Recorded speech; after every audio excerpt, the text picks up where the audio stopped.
Bonjour les coloristes, j'espère que vous allez bien. On se retrouve en février, aujourd'hui c'est le premier. Je voulais d'abord commencer par vous remercier infiniment pour tous les retours que j'ai eu, très nombreux, sur ma vidéo à propos des Castellart Gold comparé au Polychromos. Donc ça m'a permis d'avoir vos avis, de partager, et vraiment ça m'a fait super plaisir, et j'ai vu qu'il y avait beaucoup d'attentes et d'intérêt pour des tests. Donc évidemment ça me donne envie d'en faire plus, donc je vais m'y atteler. Et aujourd'hui d'ailleurs ça va en être un autre. Ce mois-ci j'avais envie de vous proposer donc une nouvelle vidéo sur encore des crayons de couleur. Mais cette fois-ci, c'est une gamme qui sera beaucoup plus restreinte. Mais par contre, la qualité, je pense, sera au rendez-vous. Je voulais vous présenter les Chromaflow de la marque Derwent. Donc, ils sont vendus sous deux formes. Alors, il y a des boîtes de 12 crayons et des boîtes de 24 comme celle-ci. Je trouve déjà que les visuels sur les boîtes sont assez magnifiques. Mais ça, c'est un petit peu une habitude de Derwent de nous avoir habitués à de superbes visuels sur leur boîte. Vous avez vu, il est encore sous blister, je ne l'ai pas encore ouvert, donc je suis assez impatiente de les tester, de les essayer avec vous. Je l'avais dit sur les Castellart, déjà première chose par rapport à cette boîte-là, je préfère les trousses.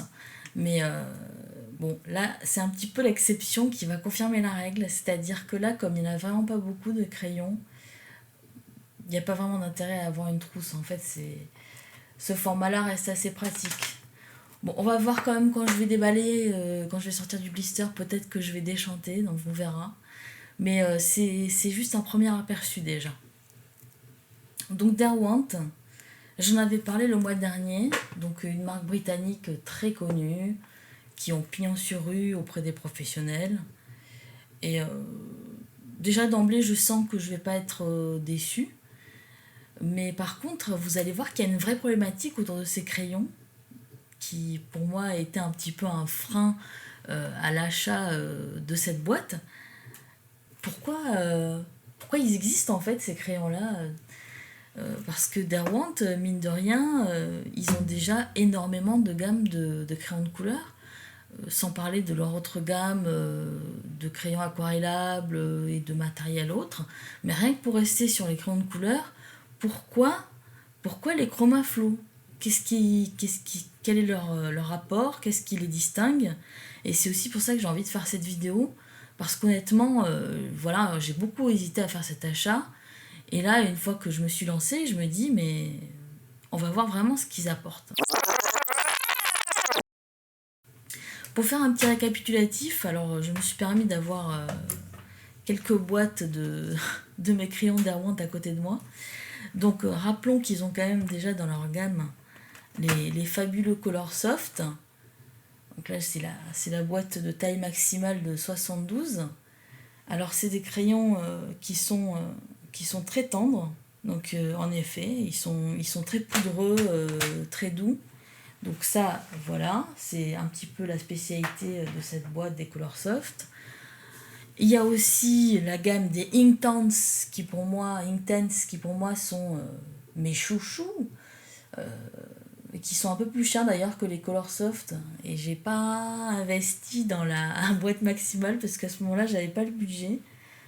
Mais je les aime vraiment beaucoup ceux-là, et j'avais déjà fait des vidéos dessus. J'en ferai sûrement d'autres. Parce que les couleurs sont très vives. Donc voilà, des couleurs vives, et en plus c'est des crayons à base d'encre, donc ce qui est assez rare pour le noter. Encore avec un magnifique visuel dauphin, en plus très belle illustration. Donc ceux-là, on va dire ils sont très vifs. Donc les Chromaflow, est-ce que ça va être aussi vif? Il y a aussi la gamme des Procolor.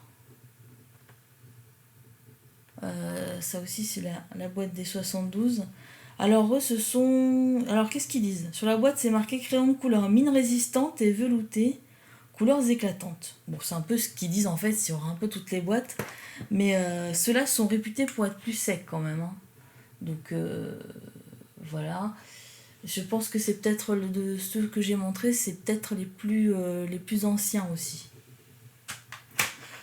Il y a aussi la gamme.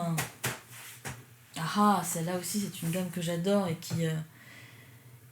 que j'utilise pour faire des commandes d'ailleurs. C'est la gamme des Lightfast. Alors, il existe une boîte encore plus grande de 100 crayons.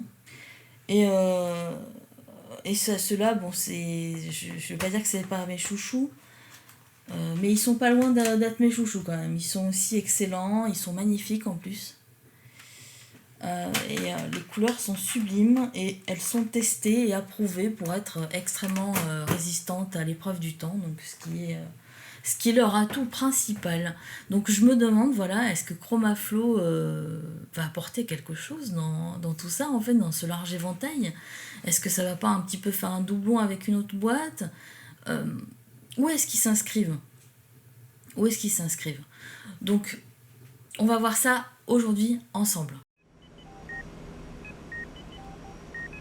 Il y a déjà une première chose que je peux dire sur le crayon, c'est que déjà quand on compare avec ses autres prédécesseurs, on remarque que les pointes, enfin que le diamètre du crayon est beaucoup plus fin que que ce à quoi Derwent nous a habitués.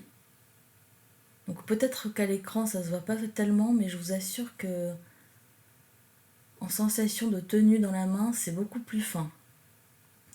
Donc est-ce que ça veut déjà nous indiquer quelque chose, cette petitesse de diamètre par rapport à ce que fait Derwent d'habitude? Je ne sais pas. On va voir à l'usage. Je peux parler aussi déjà de la question du prix, qui est importante, parce que là nous avons une boîte, comme je l'ai dit, qui est très petite, de 24 crayons, et qui m'a quand même coûté sur Amazon, je ne fais pas mystère de là où j'ai acheté, ça m'a coûté 34 €. Donc c'est quand même assez cher. On va dire ça fait quand même un peu plus d'1,30 €, même plus que ça par crayon. Donc c'est des crayons qui s'affichent déjà comme quelque chose d'un petit peu luxueux. Et on espère professionnel, donc forcément. Donc à voir si ce prix est justifié ou pas.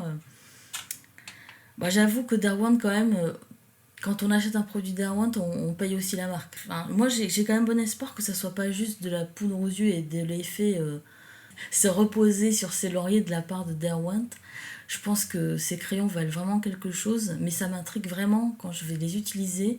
C'est là qu'on va réellement voir leur usage et leur utilité.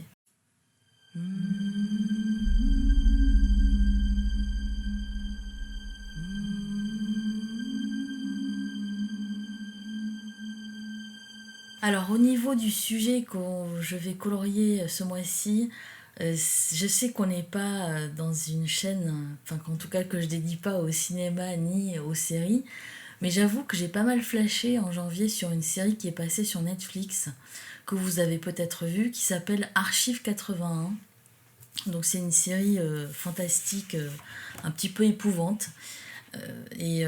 J'avoue que je l'ai regardé pratiquement en une journée, à vrai dire. Il n'y a que 8 épisodes, mais vraiment ça m'a tellement plu que j'avais vraiment envie de faire une illustration sur le sujet.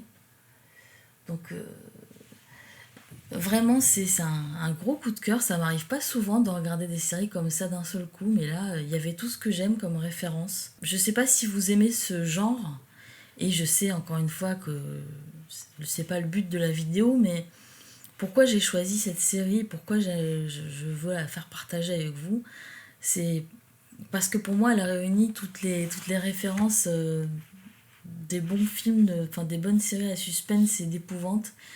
On y retrouve des clins d'œil, des hommages à Shining, à Rosemary's Baby, à Stranger Things, bien sûr, qui est déjà inspiré de tout ça, de toute cette épouvante un petit peu années 80. J'ai retrouvé aussi des choses un petit peu similaires à Twin Peaks, à Donnie Darko. Il y a d'énormes clins d'œil, notamment musicaux. Dans Archive 81, si vous l'avez vu, vous savez de quoi je parle. Euh, et donc du coup ça m'a vraiment plu de voir un petit peu, de voir toutes ces petites pépites, tous ces petits œufs de Pâques.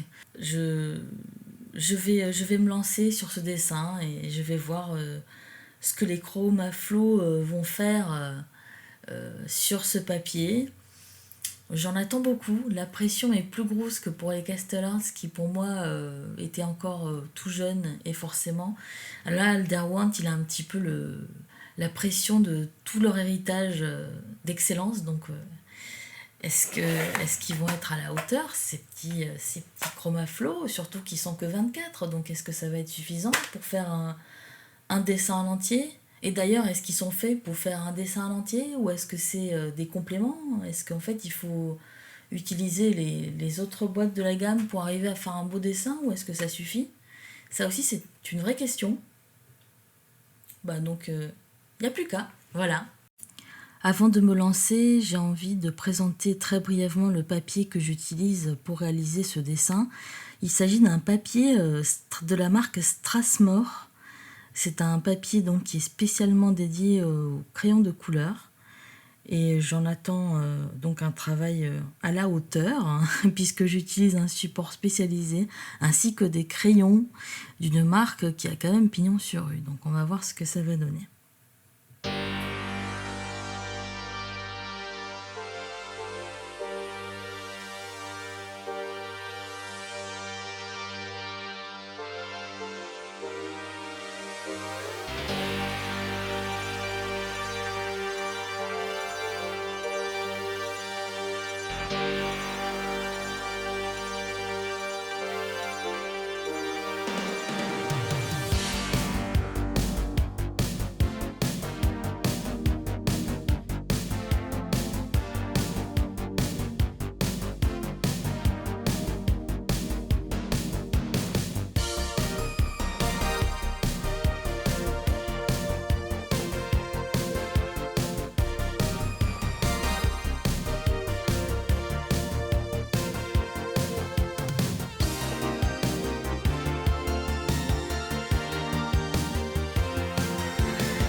On se retrouve pour la conclusion sur ces Chromaflow.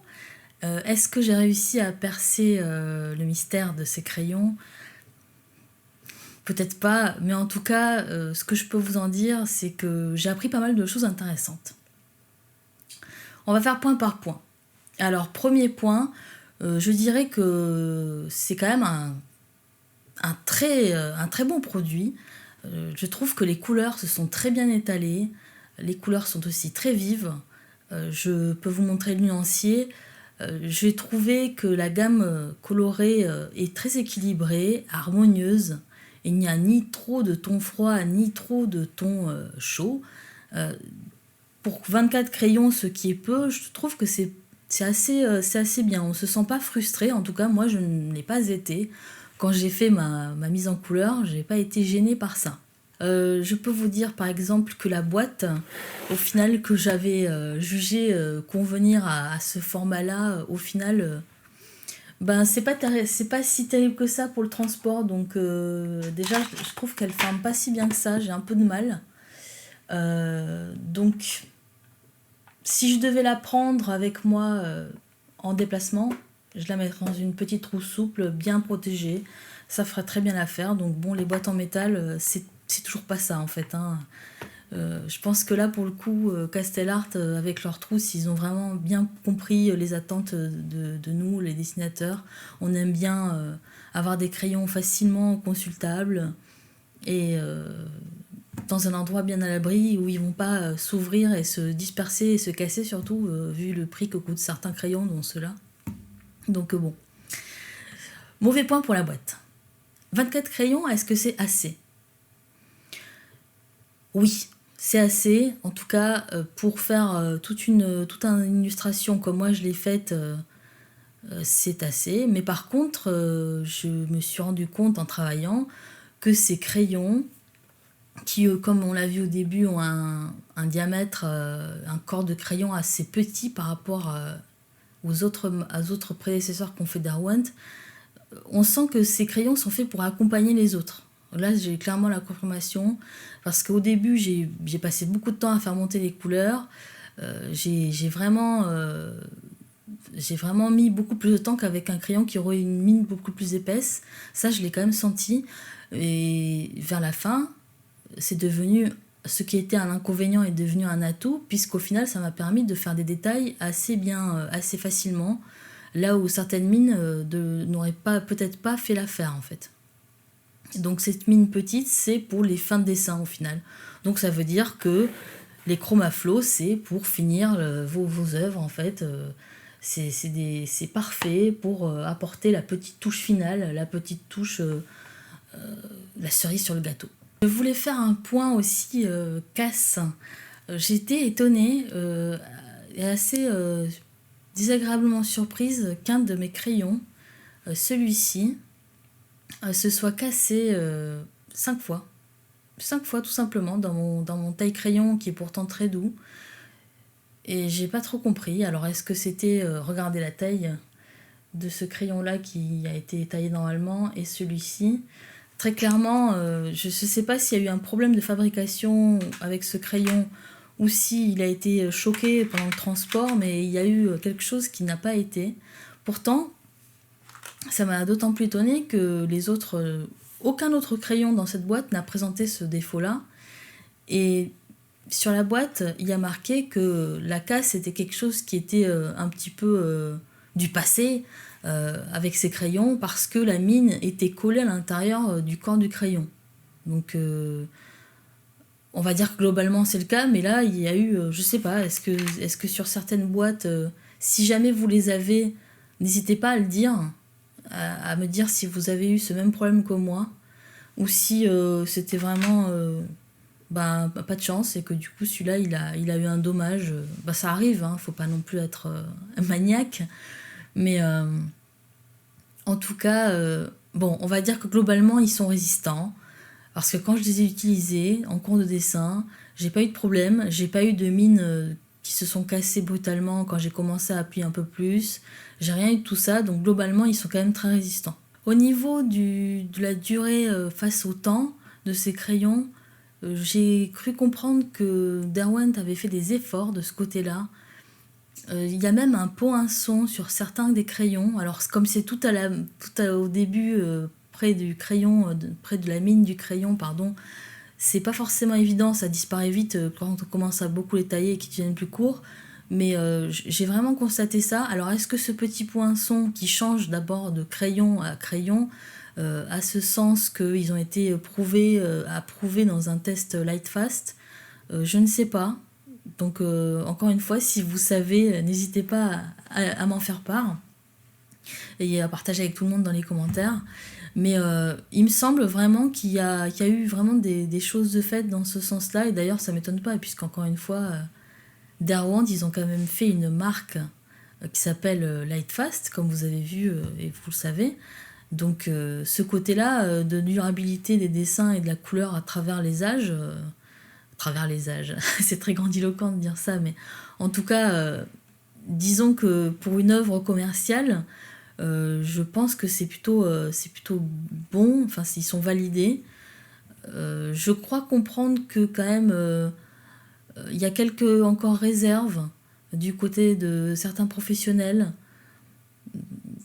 On peut rester raisonnable, on va se dire que bon, c'est vraiment pour les finitions, quelques coups de crayon au dernier moment pour les petits détails.